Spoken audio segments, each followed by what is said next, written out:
I've got a little something for you before we jump into today's episode. If you've been listening, taking notes, and doing all the things, and you're still not where you want to be, it's not a strategy problem. It's an ownership problem. Most people stay there. They keep consuming, keep waiting, and keep telling themselves they'll move when it feels easier. House of Influence isn't for those women. This is my 6-month mastermind for women who are ready to be seen, lead from the front, and build real authority in their space. The ones who are done hiding, done second guessing, and ready to turn their visibility into clients, opportunities, and income. If you know you're that woman, you can apply through the link in the show notes. Now let's dive into today's episode. Welcome back to the podcast. It's your girl, Jess Burgio. Today's episode is actually a conversation I had on my friend Kyra's podcast, Structured Chaos. But before we jump in, I just want to say this. Most of the time, I want to be sending you to other people's shows. That is the premise of guesting on other people's podcasts too, is to help them and drive traffic to their audience and grow their show as well. That's how we support each other. So, it's funny that I am putting this episode on my platform, but it's because it's so good. And I really wanted to give you guys some insight as to like who I am on a deeper level. But this was, just one of those conversations where I thought I want you guys to have access to it on this show. If you're brand new here, welcome to the Jessica Burgio Show again. I am your host. This show used to be called Unscripted, and I feel like this episode with Kyra was that. It was a little unhinged. It was definitely unscripted, even though she had some really great questions for me, which is why I want this episode to live over here on my page as well. But if you've already caught it over there, that's amazing. Go give her some love. Leave her a rating and review. It's called Structured Chaos. It's on Apple or Spotify, wherever you listen to podcasts. And if not, now you got to hear. So it's just a little bit one of those more relaxed episodes and conversational than my recent solo episodes where I've been teaching more structure, more strategy, and really trying to give you guys a ton of value so that you can take action and move the needle. So I hope you love this conversation as much as I did. And if you do obviously get any good takeaways out of it, please go leave us a rating and review. Tell your friends, send it to somebody, or post it on social media because your girl loves to know that you listened. I love to know who my listeners are. Podcasting is so unlike social media. We don't see who downloads our podcast. We don't see who listens to our YouTube channel. We can't see any of that. So when you leave a rating or review or you give something a thumbs up over on YouTube even, we get that feedback. And so we know that these things are hitting. So if it takes 1 second to subscribe to the page or to really follow the page on Spotify, or the show, I should say, that means the world. So I hope you guys enjoy this episode. Hi, guys, and welcome back. As you can probably see, there is another person on the screen today. This is my near and dear friend, Jessica Burgio, who is not only my friend, but a fellow podcaster and the first podcast that I ever went on. And so she has taught me a lot. We're very in sync with one another. And in honor of Women's Empowerment Month, I just thought that she would be such an incredible person to have on to kind of dive into and celebrate women yet again of how wonderful we are. So welcome. I'm so excited to be here. I told Kyra that I accidentally thought we were going to record a little bit later and that I was going to have a chance to go to the gym. So forgive me if you do not have to put us on 1.5 speed today, because I have had pre-workout and I am so excited for this conversation. And yes, I am a fellow podcaster, and Kyra and I go way, way back. She'll get more into that in the story, I bet. But it's one of the full circle moments that I live for as like not only a mentor, but just like a human, is watching somebody step into their potential and do something that I know has been on their heart for the longest time.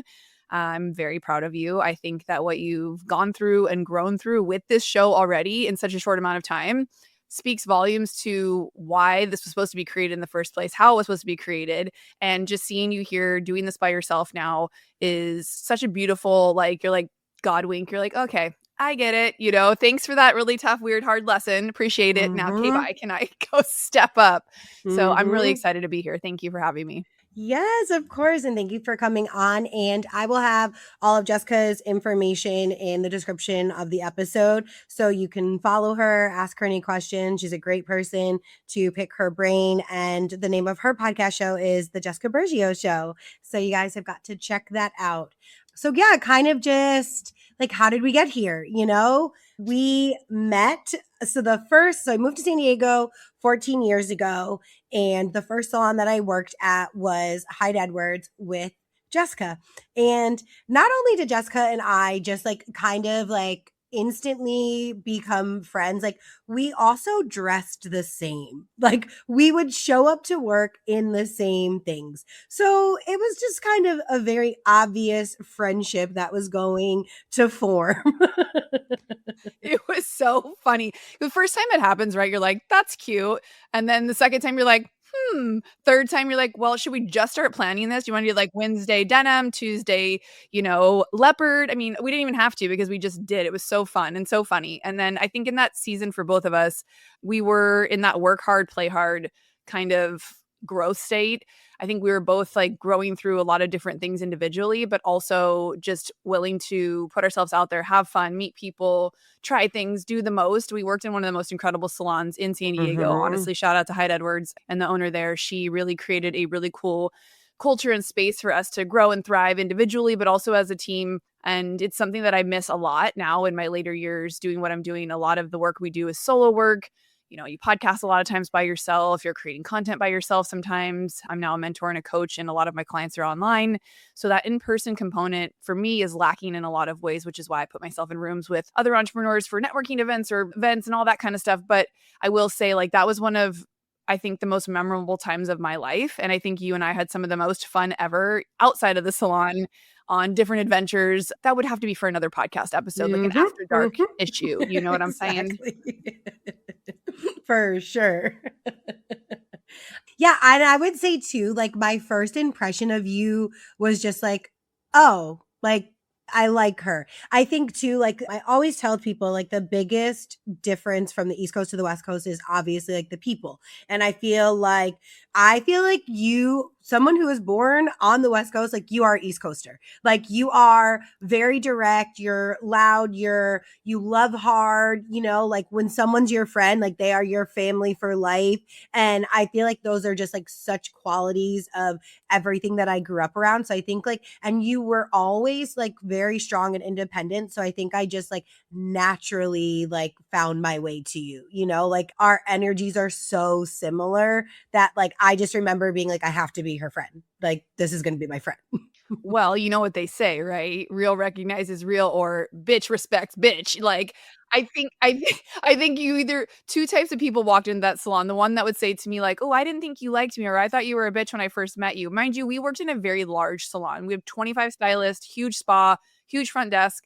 I mean, it was a massive space. Plus, you're running your own book of business. I was seeing 8 to 10 clients a day. I had an assistant. So there wasn't a lot of time for like get to know new people all the time. So once someone stuck around for a while, it's like your girlfriend who has like lots of different boyfriends. You're like, do I need to remember his name or are we going to wait like a couple months? So I think with Kyra and what she's saying is there's a lot of us like who get flack for that independence kind of stronger vibe in the beginning. And I've recognized that as a superpower now as I've gotten older. And I love that compliment of like your East Coast dressed up in West Coast, like because I never really felt like I fit in here. I felt like I was too loud. I felt like I was too much sometimes. And so I would play that down a little bit with what I said, what I wore. Even my early episodes on my podcast were the same. When you start to really show who you are, it doesn't land for everybody. And so you kind of start to fit yourself into this mold, this box. But as a hairdresser, you really got to be yourself. And the more yourself you were, the more you realize you would attract your ideal clients. And so I think that's how I built such a beautiful book of business was because my clients respected who I was and like the person next to me could be completely different and attract a whole different type of clientele. And so that's one of the coolest things I think we have in our industry is that you can be so individual but also alongside so many different types of people, right? Totally. Totally, totally, totally. What's something that you think has like never changed about me? Oh, oh, same for me, I think. I think we just know who we are. I think you can look back all the way as far back as you can probably remember and be like, "This is kind of who I've always been. I've known this about myself. I've known this about myself." I think you and I have a unique confidence that exudes kind of without feeling like we're being a know-it-all or a bitch or like we think we know things, but if you guys follow human design, I am a projector. So we're meant to be like the guides here on earth. And that really looks like you know things that you don't know why you know them. You can read energy and you're just like, yep, or nope. Like I always knew who was going to make it in the salon and who wasn't. Second they walked in, the second I saw their work ethic or how they showed up or how they worked with people. And I think you have that same exact like kind of eye for people and for things. You just know what is trending, cool, what's not, who's a vibe, what you don't want, what you do want. And I think you've always been rooted in like your values and who you are as a human. I think both of us have kind of gotten lost in certain seasons where we forgot who we were. And that's when we've been misaligned. And then when we remember who the fuck we are, we're like, oh yeah, hold on a second. But also the other thing I love about you is you, like you said to me at the beginning of the show and how you kind of edified me, like you truly love so hard. You ride for people like nobody's business. Like you make sure everyone around you is taken care of. I've never seen someone do so much for so many people, friends, clients, your salon that you work for, the loyalty you have to her, to the people that you work with. I mean, I could go on. Like I have the chills. Like there are not very many people like you anymore. And when you and I get together, I never feel like, oh, I haven't called her enough. Oh, I forgot her birthday. Oh my God, I'm such a bad friend. It just like time folds and you like it, we just pick right back up and we go straight to the good. We're not just like, why haven't I heard from you? And or like we can gossip and gab with the utmost respect for like each other's shit that we're going through and like still enjoy the tea, but then also not like judge that other person for feeling that way or for having an opinion about wanting to talk some shit because you have nobody else who gets it. Yep. That's a lot of things. Yeah. I love a lot of things about you. And honestly, to your point, like I would say like a lot of that too. I remember like because so when I had moved to San Diego, I'd worked in a salon for a very long time. I'd worked in a salon for 6 years at that point, but this one was just very, very different. And I'd always worked at commission salons. And so I just like saw Jessica just like take over, and she had an assistant, and but she worked for herself, and I had never been in that salon atmosphere yet at that point. And so I just like I don't think that you've ever stopped. I don't think that you've ever stopped just like, okay, this isn't working. I'm going to reinvent this then. This isn't working. Great. I love this right now, but actually doesn't feel good with me anymore. So I'm going to do this. Like, I feel like that's like something about you that has never changed that I like really, really admire is like, you don't just stay complacent. You don't just think like, well, I'm here and this is it. And this is what I do. Like, you're always like, I'm doing something. And if it doesn't fit me anymore, then I'm going to do something else that does. And I just like always have valued that about you because like, and like your capability to not worry about what anyone else thinks, says, or does, that you just are like, yeah, no, I'm going to do this and this is what I should be doing. And like, literally don't care who doesn't like it. Like, you I know, mean, you're, I you're wish they would like it. fearfulest. I wish they would tell me that's a great idea, but I honestly I've learned that the hard way, and I still to this day, to your point to that, because I think some people listening might be like, God, I wish I didn't care so much what people think. And I want to just make sure that you guys understand if you're listening to a show like this, like we do care very much what people think. That is what makes us great at our job and makes us want to host a podcast, want to like serve and provide for people because we truly do give an F. Like, I think when you hear the word people pleasing, we think it's a bad thing or people have renamed it as something that's not good. But I think ultimately, like, if you are someone who wants to please people, you're going to be great at customer service. You're going to be great forward facing with your face at the front of your brand or something like that. But, you know, for me, I do iterate when I feel like it's not landing. So when I think of like, what do people want? What do people need? What do people like from me? Then that is where like the care comes in of how can I tailor what I know, my experience, who I am to help somebody.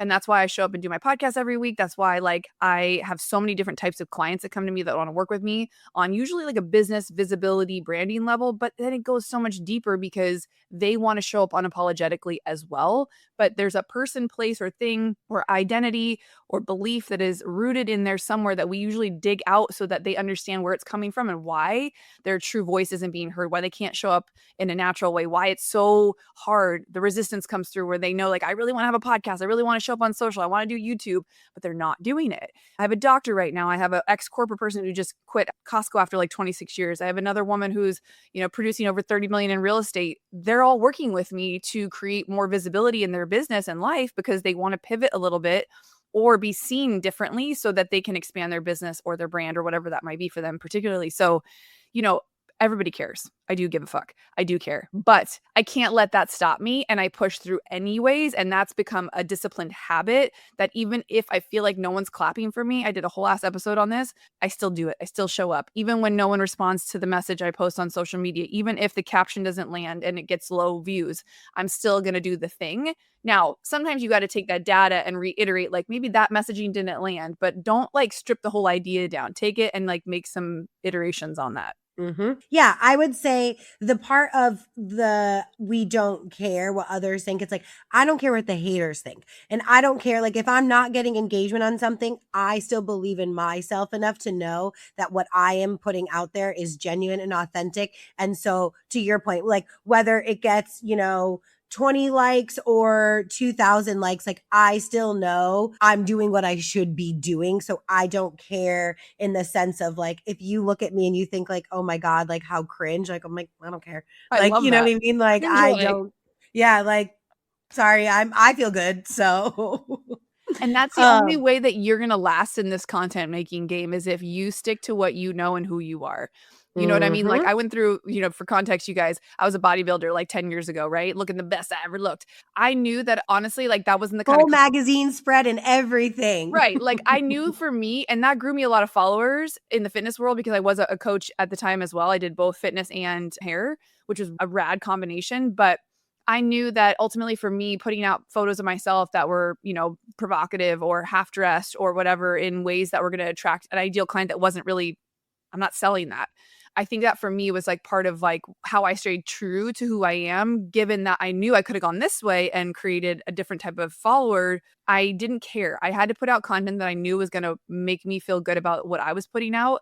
And hopefully it landed. I was thinking about that this morning of like all the things I could have done in order to grow faster and the ways that I've stayed true to like my values and kind of just what I think is right for me. Now, y'all out Mhm. there doing your thing. I love that for you. And that's where Kyra and I are the same, where we will fucking double tap that shit regardless. Like, if you're putting yourself out there in a way that you feel confident and good, like, do you. We can name so many people Full like that. support. Yeah, full support.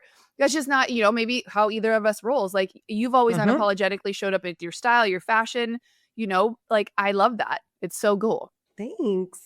Well, kind of to just like get further into how we got here. So, as I said, Jessica has her own podcast and she is more of like a life coach. Like, she's going to help with your branding. She's going to help you kind of like set out your life goals and like, how are we getting there? Where's the start line? Where's the finish line? And let me fill in everything in between. And also, like, really like helpful in like, hello, you're telling me you want to do something, like, you're going to do it. So she's that person that's like pushing you. And so then I say that to say, did you think that I was actually ever going to do it? Did you think I was going to start my own podcast? Well, technically, you didn't start your own podcast. You started this podcast. This is why she hates me and loves me. I honestly, I thought for a while you were going to, and then it went on, and I know you had really wanted to start it with another friend of ours, and I think you and I both respect her for knowing this wasn't her lane, but also that sucks. Like, I have a couple friends that I would have loved to like co-collab on a podcast with because again, doing things with friends is fun if they're fun, but yeah, I'm not surprised that you started. I figured you would when you were ready. I know you put a lot of conditions on yourself of like, win this, win that, then I'll do it. And then all of a sudden you bopped up with the other friend and you guys started your show. And I was like, there she is. And you guys just took off and you went running. And I think you learned a ton by just jumping in and going. And Mm-hmm. I think you learned so much of like your vision is yours. And what you want to create is very unique. And sometimes it's hard to do with a partner. And I think you probably realize that right away. I don't know. I could be guessing, but also there's something very like comforting about doing something with somebody, because like you have somebody to bounce ideas off of. But Totally. I ultimately, like, I guess I didn't know, but all I can say is I'm really stoked for this rebrand. I'm really stoked that you continued the name and that she was cool and you guys are cool. And now you've just moved on and it's your show. Doesn't matter how we got to where we're at, friends. It's all about like Totally. the fact that you didn't quit. You took a pause and you hit the reset button. You did a second photo shoot here in the studio and like, we just keep it moving. Keep it moving. And what would you say, like, what do you think is like the most common thing of like why people sit on ideas for so long? I think identities shift when we bring new ideas to life. So if you are identifying as, let's just say, a hairdresser, right? Because that's what I was for so many years. When I cute quit a couple years ago and shifted to announcing myself to the world, like I didn't have anywhere on my socials that I was a hairdresser. It was all about the coaching and the podcast. It was like a loss of identity over here that I wasn't prepared for. And so I think people now know that giving up something is going to cost you something, but you have to make room for the new thing to come to fruition. And if you don't have a lot of clarity on what that new thing is, you just have this really strong pull that you're not doing what you should be doing, or you're not in alignment anymore. I created a post this morning on Instagram about that, because how many of us have millions of ideas and we're like, yeah, I could do that. I'd be successful if I did that. I think more of us are actually more confident than we say we are, but we don't know if that idea is going to produce the level of success we maybe want it to, whether that's accolades, money, whatever. And for me, actually moving into the online space, I didn't realize how lonely I would be. And there's been a lot of times where I look back and I think, wow, I really didn't know how good I had it. I really didn't know how good the money I was making was, given what I was doing. You know what I mean? And so you can never connect the dots looking forward, only looking back. And so I think people sit on ideas because of fear. They sit on ideas because of a lot of different things. I mean, I think the strongest reason is because people worry about what other people are going to say. They really truly are so worried about everybody else, but ultimately, like, other people care more about themselves than they do about what you do or don't do. And we spend so much time like managing what everyone else thinks about us that we don't like take initiative to just try some things. I feel like, Totally. what do you think? What do you think is the thing that like keeps people, or what do you have to like grow Yeah. out of? I think, yeah, well, it's okay. That's like a hard question for me to answer because for whatever reason in life, have been given the gift of confidence and like full confidence, And so I do think that naturally as humans, what holds people back is fear, is judgment. I think, instinctively people think, well, I have bills that, are due. So I can't just walk away from something that's guaranteed to start something that's unknown. And I do think also too, like I'm in a unique position to one, I can make my own schedule and I don't have any kids. So it's like I have room to take up time. I think we live in a world of instant gratification and we see everyone's success stories after they've already become successful. And so everyone thinks, oh, well, they did it. It's just that easy. And then they might try something and they're like, I don't know how to do that. And it's not doing anything. So, like, I'm going to give up, And I think, for myself too included, it was a fear of unknown. It was, I didn't even own a computer, So I'm like, how am I going to have a podcast? I don't even own a computer. And nor do I know how to use one. And so I think it's a lot of fear of other people's opinions of you and actually having to use a different part of your brain, that you're not used to using because whatever you're doing currently, you already know.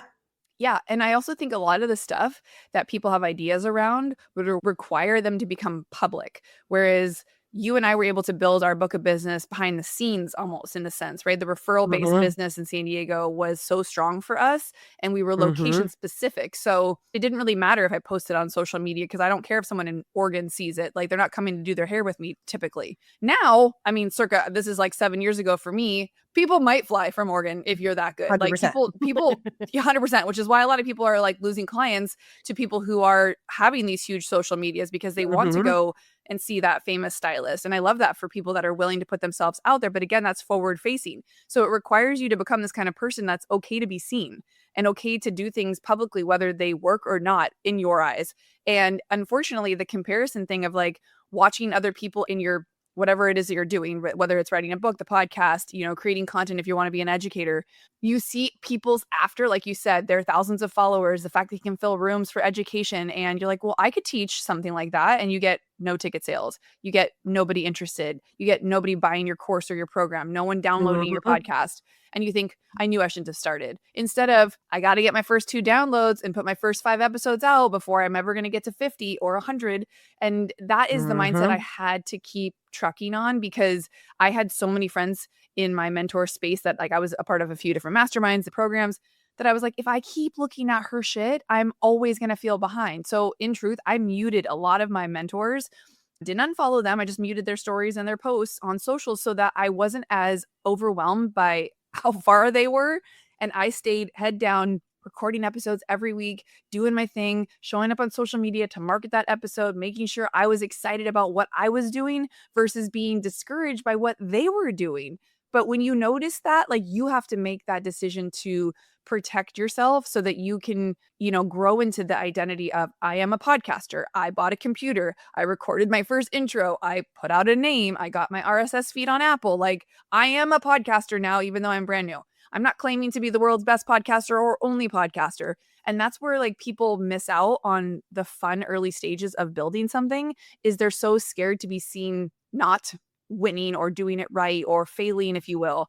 And that's the part people really want to connect with, is your whole like kind of come up journey. So the more you can share as you pivot or grow from here to there or whatever, that story arc, that is what writes books. That is what movies are created out of. That is how you can create a podcast series or episode or a Substack if you want to be a writer, or a small piece of YouTube content that someone's going to be like, how is she in my brain right now? Like, those are the best type of compliments that I get on episodes where I'm like, I feel like you're talking directly to me. And I'm like, girl, I'm talking to myself, but with this tiny little hole in my camera right now. And I knew that if I was feeling like this, that somebody else Someone probably else was is. too.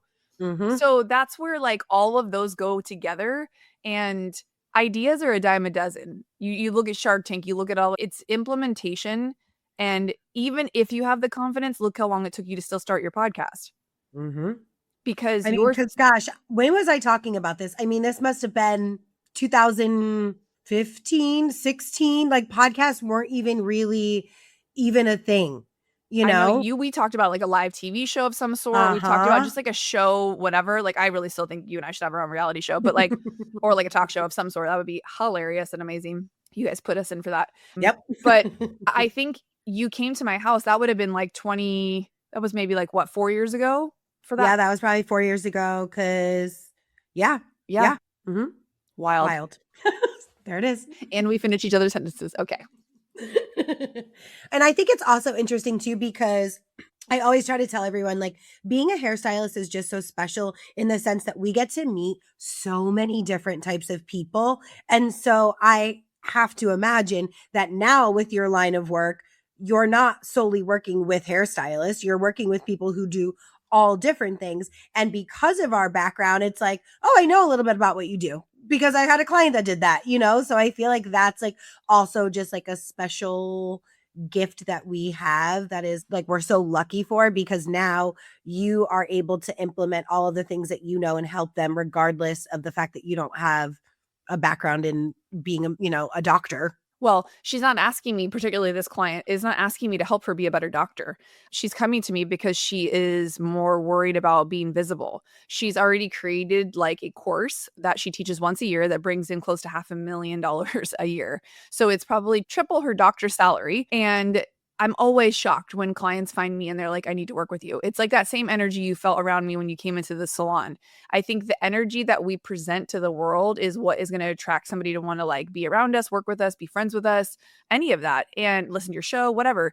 And I think that is my secret sauce. And that's where like the reps of confidence of showing up and speaking my truth has brought the right people into my world now that pay me so much to work with them. They don't care what my level of education is. They just care if I can help transform them to be a person who shows up authentically, who creates that space and lane for themselves, because it's the energy exchange of, I am good at what I do, or I want to create this thing. I know I can, I got the idea for this, but I want to show up like you in a sense, right? Like, and that's how I've always gravitated to my mentors, is like the energy of which they show up on social media, how they dress, what their whole ethos of like their being is like, are they a good person?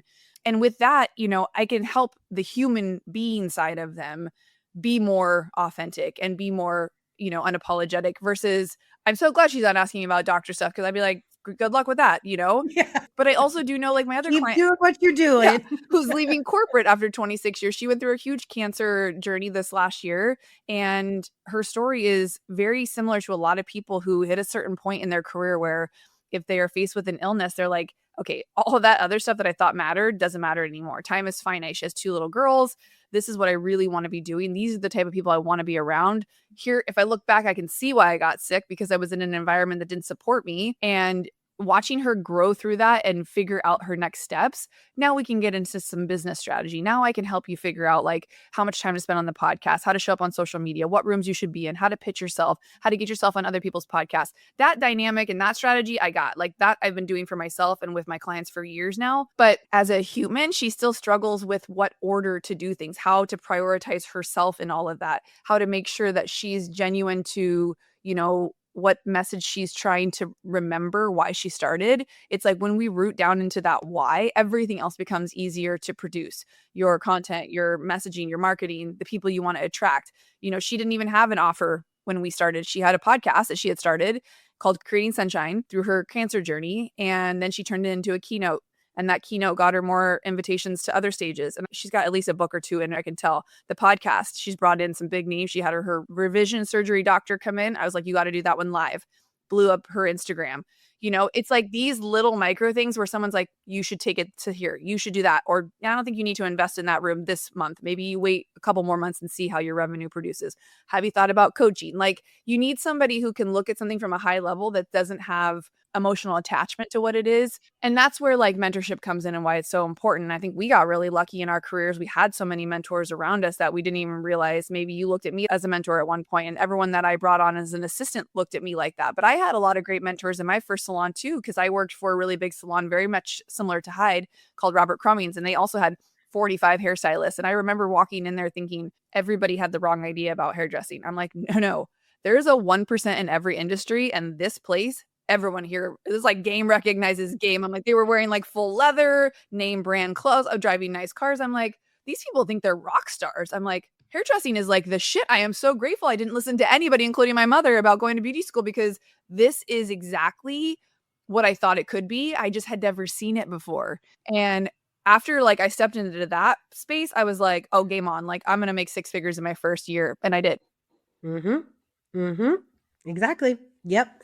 I will say, you actually just said something that made me think, like, you think something is true, but it's not until you see it that you are able to really be like, oh, wait, like now I have eyes on a real life example and I'm in this environment. Like, oh, okay, nothing can stop me now. I feel like through the people that I have met and the experiences that I've been able to be in, like you could not tell me anything that would change my mind about what I want to do. Like I will do whatever I want to do and I know that I can do it, and I will make sure to always put myself in the rooms that I need to be. Everything can be achieved. 100%. Facts. Visual representation. Key. Yeah. And now we can find what we don't know. We can just look it up. Whereas before you didn't have that. You only knew what was in your environment or your community or what was down the street. Mm-hmm. So just kind of, in theme for celebrating women this month, I have a few questions for you. Now, do you think that Jess is older than me, so she has more insight? Just a little bit. I'm still in my 30s, so I'm going to use that as long as I can. Do it. I would. Which is not too much longer. I'm in my mid 40s. Do you think that women typically grow together or apart? Ooh, well, I mean, both have been true for me. So I have an example of each. I think women grow apart because they typically don't have the same vision for their lives. And so there has to be a level of mutual respect, I think, in each other's evolution for them to be continued growth in a friendship. The friendships that do last aren't the ones where everyone like starts off and stays the same. I don't think. I really don't. They're the ones where both people are allowed to kind of like fully be themselves, change careers, relationships, all that without judgment or it being like super weird. But I think like us, honestly, a sense of humor is helpful. And you have to be able to like laugh with your friends. You have to be able to laugh with them, at them. That also goes with crying with them and, being able to celebrate when they're maybe doing better than you. And that's hard for a lot of people in general, not just women on women friendships.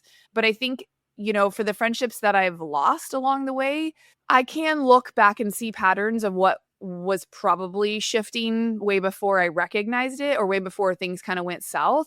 But I still to this day value that friendship and what it taught me. And there are moments where I still reach out to people that I don't really, stay in touch with anymore just because why not? What does it hurt to be I don't want to call myself the bigger person or better person, but if I'm thinking of you, if something made me think of you, like an old photo, I'll send a text or I'll send the photo. I just did it the other day with a girlfriend. Scott sent me an old picture of my girlfriend Jess and I. We were best friends since 13. And then some things shifted and we went our separate ways. And I didn't really know why. And there was no like explanation really given. But I think she had to go on her own journey. And we recently reconnected, but not really reconnected. We've had a couple conversations and anytime I ever ask how she's doing, she tells me good and great and tells me all the good stuff, but I don't really get a like, how are you back? Which is fine. And I'm okay with that. And then the friendships where it's like you and I were time folds, we don't have to see each other for 6 months. And it's like, tell me all the things. I have a handful of those, maybe 3 or 4, and nothing will ever break that bond. And when that person needs me, I'm there and vice versa. But I think also there's something I've learned too, is it's really hard to be friends with somebody who you want to be or who wants to be you. And what I mean by that is sometimes if somebody has a lifestyle or something that you really want and you don't have it currently, it can be really obvious and difficult to be happy for that person when you don't have it. And so I've noticed that to be true just in observance of other people. And then I've also noticed that people who are like 10, 20 steps ahead of me in both life and business don't want to be friends with me because I'm not at their level. And that's no disrespect, but they want to be around other people who are happily married, which I am now. But like I was single for a while. I was a single mom. I was a struggling startup founder for my podcast and my online business. Those people want to be running with the people who are at their level already. They've already done this. They want to go here. They want to be influenced by other people who are like taking them to the next level. So there's nothing wrong with wanting to have some sense of transactional friendships as you grow, because in business, that's going to be necessary. And also there's different levels of friendships as we get older.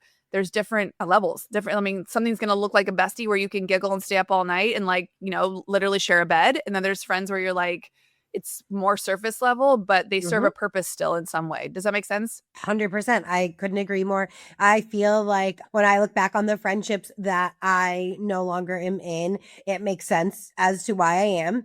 And it's not because they're bad people or I'm a bad person, or any of those things. I think to all of those points, like naturally, if you're growing in one way and they're growing in another, I always say for myself that I don't feel bad because it's very, very genuine and it's how I operate as a human, but I am very, very particular of the company that I keep around me because it holds me accountable. It makes me better. So if I'm around someone whose environment is always negative or always just like, well, I can't do this or I can't be that, or how do I get there? Or this is what's happening. Then it's like, we're all allowed to go through, downs in our lives for sure. But like, I'm such a person of like, I'm a fixer. Like I want to fix myself all the time and I want to fix other people and I want to like help everyone be happy. And so like, I can only be around certain energies because it's a selfish thing for me that makes me be better. So I think that the friendships that I've lost, I think that women are so important to have in your life. I truly don't understand when people don't have women friends. And like, I could never live life without my girlfriends, but the ones that I've lost along the way, I do very much understand how and why. Totally. And I think Sure. there's been something special about our careers too, being around so many women is like we've had these other types of friendships where your clients become somewhat of a friend and personal things about them that they don't even share with anybody else. And so there's a level of depth that sometimes you're like, I have depthful conversations with these clients who I see once every 6 weeks and I don't have that with my girlfriends.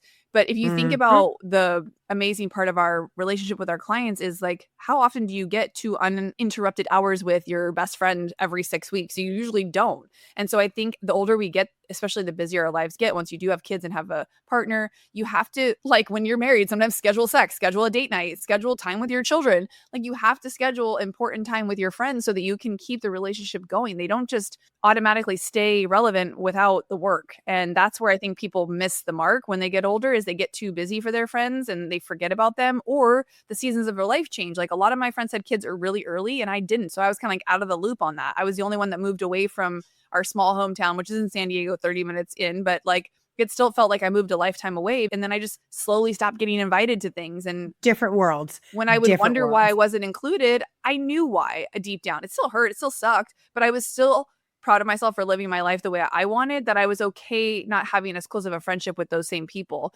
And, I think it's also that acceptance of, if I want to have something different in my life, I have to change the people that I'm spending the most time with. And that's difficult on a personal level. And so if you're someone who's like going through the challenges of friendships right now, like take a hard look at what it is that you need in your life. And sometimes you have to like name the type of friend you need. I need an accountability type friend. I need someone who's like my show up and get shit done friend. I need that friend who gets dressed every single day to like encourage me to show up every day like that. It's okay to be extremely detailed in what you need and want in your life. The desires that you have, call them out, pray for them, talk about them.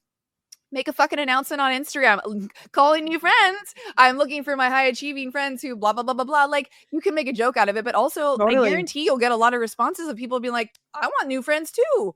Because Uh-huh. at this 30s, 40s, and 50s, like it's not hard to make new friends, but it's hard to like put yourself out there to go have coffee with somebody or go get a glass of wine with somebody that you're not sure that you're going to get along. You almost want like a formal introduction. But if Totally. but if someone's already got a bestie, I don't know if they're going to want a third wheel, right? Like that's what it's Mhm. tough to sometimes get into groups. I see some of my girlfriends who have created that and I'm like, I'll be out of one of them. I'll be like, I want one of those.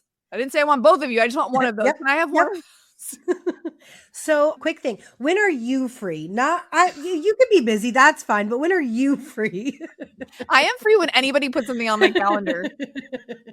If you want a window spot on the calendar, you tell me when and I will give you options, just like I do with anybody who wants to be on the podcast, who wants a hair appointment, who wants a coaching session with me. We put it on the calendar and then we like, are we doing this every Tuesday, every other Tuesday, every third Tuesday at 10? Like, let's get it on the calendar because if you Mhm. don't create some consistency, it won't happen. And so the fact that I have a long distance husband now who lives in Arizona, a lot of my weekends are spent with him. So he's here usually Thursday to Sunday night. And so we have been more forthcoming with our other couple friends or people. And like, he's more like, well, if you got something to do on Saturday, you go. It's cool. Like before, it's been 5 years. I felt like I had to dedicate every Friday, Saturday, Sunday to him. And so I missed out on a lot of stuff. And guess what? People stopped inviting me to things. So I wasn't getting included on Friday night, girls' night. I wasn't getting included to Sunday brunches anymore. And I had to be okay with that for a season of time. And that's why I tell you, if you are looking for that, like actively reach back out to those friends, like, hey, I miss you. Can we get something on the calendar? Hey, I'd love to take you to dinner. Hey, there's this show going. You want to come with me? We recently just went on vacation with a couple friend of ours who I shared with a mutual friend. So we always kind of fought over this couple friends. There's like a husband and wife. And this year was the They first like you more. I this already year know. was the first year that, Scott and I were married and they came on my birthday trip and it meant a lot because I know it took effort for them to go and it was so much fun. And then the very like 2 days later they called and invited us to dinner. And I was like, "Oh, they're not sick of us. How fun is that?" Like, So nice. So nice. and it's these Because little it's also that is the hard part about couples too, is like you could have a friend, but then it doesn't necessarily mean that like the partners will get along and it's like you want to bring everyone together. So like when you can find like that perfect pairing, like chef's kiss. so true and so difficult because it is like finding a needle in a haystack. And when you have friends that are busy, like they have 3 kids, multiple fucking businesses, like they don't have a lot of free time. So the invite that I got for dinner the other night was like, hey, we're going to be here if you want to stop by. I have to be okay with that. As a projector, that is not the type of invitation I like. I like to know like way in advance. I want to be like Uh-huh. actually invited. I don't want to like fucking a thumb text of like, hey, if you're not doing anything else, you know? But that's knowing how someone else shows up. Right. So I was like, I asked my husband, I'm like, you want to go? He's like, I'd love to. I said, great. I wrote, we're on our way. And we walked in and her husband was like, oh my God, you guys are here. Like he was so excited to see us because she didn't tell him we were coming. Love. I love that. Okay, what do you think women waste too much time worrying about? Ooh, well, back to the judgment piece, right? Of like, what do people think? What are people gonna think? And then really like, what do I think about myself? We self-judge the hardest. Yes, we want to say we're worried about what other people think, but I really think you and I both know like we are judging ourselves the hardest. When I'm this weight, when I look like this, when I get my eyelashes back on. Like today, I was like, oh, I can't podcast with Kyra. I don't have my lashes done. I've been trying to get them off because I really want to get an upper bluff surgery done because, you said I was old. Yeah, yeah. So old people I need that didn't say shit. you were old. I said you were older than me. I would like my whole face picked up, including my tits. Can we just start from like the waist up? Literally. Yeah. Amen. Amen. I will Amen. do it all, but I know you can't have lashes. So I'm trying to wrap my head around how I actually look without the lashes. That's totally like a side thing. Again, self-judgment though, right? Like waiting till the thing is What right. about a Whether little it's like lash lift? something small, right? Something so dumb like the lashes, or I can't record on social today because I don't have my makeup on. We spend so much time worrying about what people are going to judge us on that we don't even freaking take a moment to like think, maybe somebody else without lashes on today needs to see me without mine on. You know, we just like we stay busy managing other people's opinions. But the second I promise you, you stop doing that, your whole life will literally start. And that's why so many people have these midlife reinventions. It's not about a midlife crisis. It's literally about I don't give a fuck anymore. I'm going to do me. And if you don't like it, it's why people get divorced after, in their mid 40s and 50s, because they've shown up for everybody else in their life. Because what would people think if they got divorced? What would people think if they left their children when they were teenagers? What would people think if they quit their job? What would their husbands think if, they weren't perfect? Or the opposite happens, right? They start to let themselves go. And, then they're worrying so much about so many things. So I think, if you're listening to the show, what you worry about the most. And for me, it was the self-judgment. It was the criticism. I wasn't worried about haters. And in fact, I feel like I haven't made it yet because I don't have enough haters. I'm needing to be more polarizing. So I'm trying to figure out the boundary on that, because I'm really not someone to be like, fuck your idea. I'm like, everybody can win. But also, I think the more that we are saying our truth, the more that people will find themselves, and the right people will stay and the wrong people will leave. And so that is my advice to anybody who is wasting too much time worrying about other people. Well, that kind of goes with the next question. What do you think women underestimate about themselves? I mean, look at you. Like, the influence you actually have is huge. And I know you think like, oh, just wait till they see when my platform gets bigger. And I cannot wait, because it's going to grow and grow and grow and grow. But it's almost like we want that to be there first before we'll show up. But you can't build influence until you start showing up. And so that influence doesn't start to build until you start telling the truth online, until you start talking about, what you've been through, what you've lived through. And I think that's why I love podcasting so much, because it gives women a literal microphone to realize their voice actually matters no matter what position they take. You want to talk about faith. You want to talk about the opposite. You want to talk about how you homeschool your children. You want to talk about how you don't think anybody should leave the house without makeup on. Like, take a position, own that shit, and go for it, because I think we really struggle to realize how much influence we actually have. I think that, I think naturally as women, we have so much on our plate, whether we are single and we're the person who's available for everyone who needs something, or you're a mom and you have to be there for not only your child, but your household and then your job and your friends. And so I think like being a woman is overwhelming sometimes, and I think that we have this just natural nurturing built into us. I have felt that women underestimate like, well, I can't do that. Well, I don't have time for that. Or I saw someone else do it and they didn't do well at it and it didn't go well for them. So like, I'm not going to start this thing. And I always like my advice, like with all of my clients, my friends, anyone who enters my life, if they are all in like a place of, well, I don't know what to do next. I know that I don't love what I'm doing now, but what do I do next? I'm like, well, what do you do all the time? Like whatever it is that you do all the time, whatever it is that comes easy to you, like then you start to do that, like figure out a way to monetize that. You could be really great at finding the best discounts at the grocery store. You know what I mean? Like it doesn't have to be some big grand thing. Like again, like for moms, especially in today's world, like we got to find a deal. So like make that your thing, then create a business and start telling people online how to do it. I just feel like we live in this world of anything can be made into a business because the accessibility of the internet. And so I think that people underestimate the fact that they are capable of doing whatever it is they want to do. I agree. I couldn't agree more. You know what? You guys want to know what's so funny? A funny story is my client the other day at the end of our call, she literally said, you know what I think you should do? I'm just getting this. She's like very tapped into, this is my doctor client, into her woo side. And she's like, I just really like this download keeps coming through to me that you need to create your own like athletic line. And I was like, stop right now. I'm like, okay, that's cute. Anyways, back to your call. We're on your call. This is your call, not my like figure out Jessica's life plan. But thank you for that. And then she like said it again. And I was like, oh, do I tell her that that's always been a dream of mine? Or do I just like let her like think she's, I'm like, okay. And then she said it a third time and like in conversation. And I was like, okay, well, I actually did go through the process of looking to start an athleisure line. I have a name for it. I was going to create a line for kids clothes with my kids. I couldn't find cool kids clothes. I told her this whole story. And I feel like that's the part of coaching where you realize that your lived experiences and your stories are the thing that actually like help people see themselves in it. Like maybe the download she's getting is that she has something that she's not sharing with me that needs to come through. But she's redirecting it and putting the She's energy. like, actually, I'm making so much money now. I'll be an investor in your athleisure wear line. Okay, because then after she said all that, she goes, you are just someone, like, if you were the one to say, this is my hat, she's like, I'd buy it. She's like, the bathing suits you wear, like your workout clothes, you could just post that and I would buy whatever you told me because I just want to look like you. And I was like, this is what I mean, going back to like your influence on having someone who's making that much money in their business. She's probably making close to $1 million a year, right? I'm not making that, just in transparency. And I share all that because it reignited something in me that, no, I'm not going to start my athleisure line tomorrow, but look how easy it would be to know people who have the influence and money to help you create the dream of the thing you say you want, right? So maybe I put that dream under the bed to hide because I didn't know how I was going to finance it, right? Let's be honest. How are you going to compete with Viore or Lulu? And I've also been in the game long enough to see some friends who have started these lines and them not work out. So there's like that juxtapose of like, well, I've seen that fail and I've seen that win, but I know in order to get over here, a lot of shit had to happen. And do I want to carry that type of a business and a brand in this season of life that I'm in?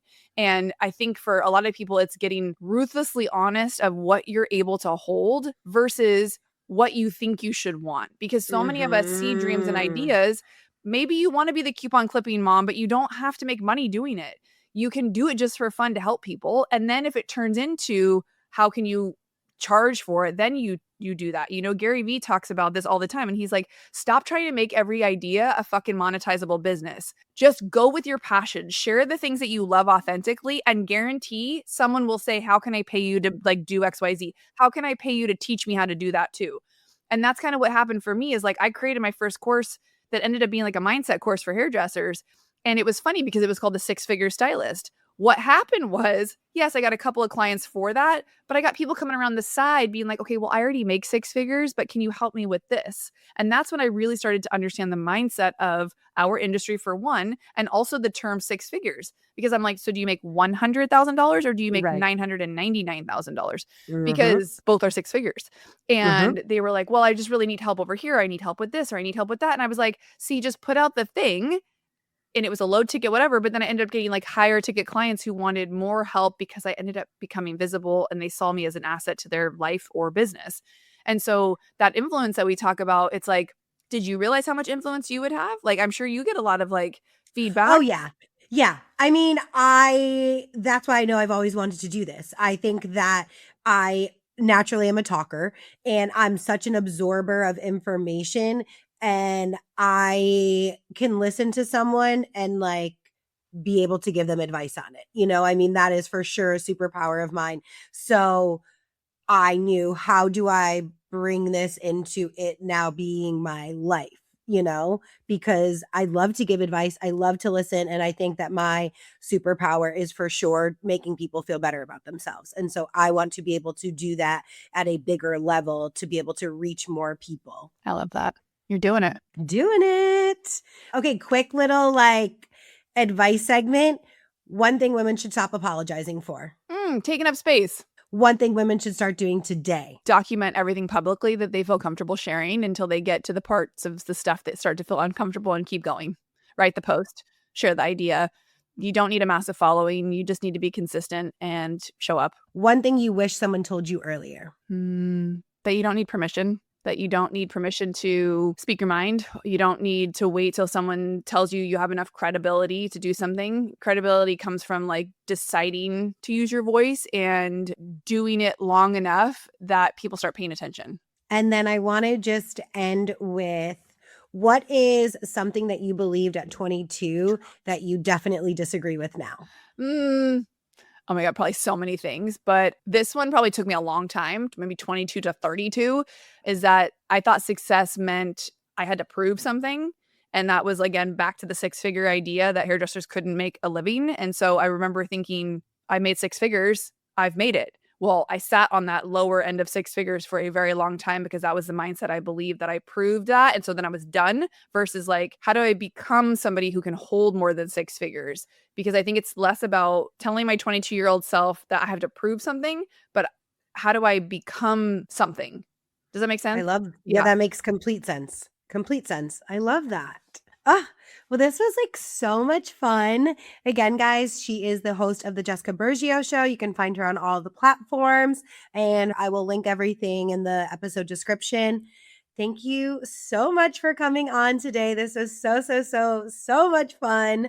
I mean, I knew that this day would finally come, but like I didn't know that this day would finally come, you know? I did. So it's I was so just it's waiting for you to just ask me to be great. the co-host of your podcast. I think we should have reoccurring segments. I'm like, I like that. what was fun for my show for the longest time because I didn't have a co-host was I would like link up with certain people that we would have like one good conversation. And instead of having them be like hour, 2, 3 hours long, I'd be like, okay, let's record a couple of segments together and Mhm. drop them, or whatever. Or I had one girlfriend who was also in the hair industry and she would just be like my Monday co-host. And so those were like my Monday episodes with her. And I did those for a couple months. So they were almost like little seasonal chunks of, fresh Like energy onto having the yeah, show. for sure. Yeah. So anyways, that's me asking to come back. Listen, I'm open to any and all possibilities. You already know. I've already got some things working, and you said something that I'm going to text you about after this. So, thank you guys for listening. Make sure that you are following on Instagram, TikTok, YouTube, all of the platforms. Tell a friend to tell a friend. Thank you for listening. I'm Kyra, and this is your reminder that having it mostly together still counts. See you next week. Bye.